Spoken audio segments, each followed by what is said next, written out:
அமெரிக்காவுடனான புளூட்டோனியம் ஒப்பந்தத்தை அதிகாரப்பூர்வமாக ரத்து செய்வதற்கான மசோதாவில் ரஷ்ய அதிபர் புட்டின் கையொப்பமிட்டார். இரு நாடுகளுக்கும் இடையே கடந்த 2000 ஆண்டு செப்டம்பரில் புளூட்டோனியம் ஒப்பந்தம் கையொப்பமானது. அதன்படி அணு ஆயுதம் தயாரிக்க பயன்படும் புளூட்டோனிய பயன்பாட்டை படிப்படியாக குறைப்பது என ரஷ்யா ஒப்புக்கொண்டது. இதையடுத்து அமெரிக்காவின் பொருளாதார தடை மற்றும் நேட்டோ கூட்டமைப்பின் வளர்ச்சி ஆகியவற்றால் இந்த ஒப்பந்தத்தை ரஷ்யா கடந்த 2016இல் தற்காலிகமாக நிறுத்தி வைத்தது. இந்த சூழலில் யுக்ரைனுக்கு எதிரான போரில் ரஷ்யா மீது அமெரிக்கா கடுமையான நிலைப்பாட்டை கடைபிடிப்பதால் ஒப்பந்தத்தை அடியோடு ரத்து செய்வதற்கான மசோதாவில் புட்டின் கையொப்பமிட்டுள்ளார்.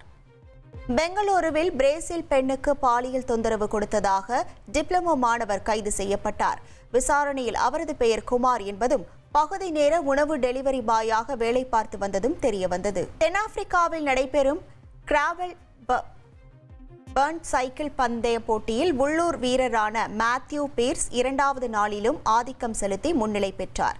7 நாட்களில் 800 கிலோமீட்டர் சென்றதையும் இந்த போட்டியில் 2வது நாளான திங்கட்கிழமையும் மேத்யூ பீர்ஸ் ஆதிக்கம் செலுத்தினார். ஜெர்மனியை சேர்ந்த லூகாஸ் பாவ் என்பவர் 2ஆம் இடத்திலும் சுவிட்சர்லாந்தை சேர்ந்த சைமன் பெல்லாட் என்பவர் 3வது இடத்திலும் உள்ளனர்.